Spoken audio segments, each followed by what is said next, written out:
बिस्मिल्लाहिर्रहमानिर्रहीम। दोस्तों, मैं आज आपको एक ऐसी चीज़ बताने लगा हूँ जो शायद कई दोस्तों को पहले ना पता हो। दोस्तों, मेरी हमेशा से ये ख्वाहिश होती है कि कोई ना कोई नई और अच्छी चीज़ आपको बताई जाए। इसलिए आप मेरे पहले चैनल को सब्सक्राइब कर दें, शेयर कर दें, ताकि आने वाली अच्छी से अच्छी वीडियोस मेरी आपको मिलती रहें।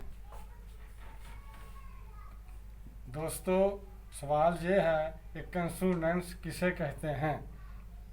दोस्तों, जैसा कि इंग्लिश के अल्फ़ाबेट्स यानी कि हरूफ तहजी के 26 हरूफ हैं, जिसमें 7 वावल्स यानी कि हरूफ इल्लत हैं। अब आप सोचेंगे कि वावल्स तो 5 हैं, जो कि A E I O U हैं। दोस्तों, 5 बड़े वावल्स हैं और 2 छोटे वावल्स भी हैं, जो W और Y हैं, और ये सेमी वावल्स कहलाते हैं।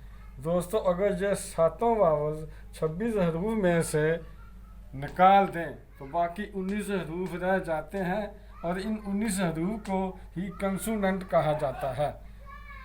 और ये हरूफ आपस में मिलकर कोई लफ्ज़ नहीं बना सकते जितनी देर तक इनमें कोई वावल शामिल ना किया जाए।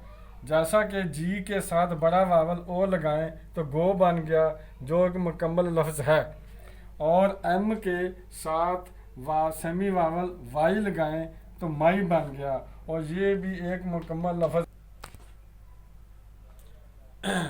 दोस्तों, अगर अभी तक आपने मेरा चैनल सब्सक्राइब नहीं किया तो सब्सक्राइब कर लें, लाइक करें, कमेंट करें, दोस्तों को शेयर कर दें, ताकि आने वाली अच्छी से अच्छी वीडियोस मेरी आपको मिलती रहें। इंशाल्लाह फिर मिलते हैं अगली वीडियो में। अस्सलाम वालेकुम। खुदा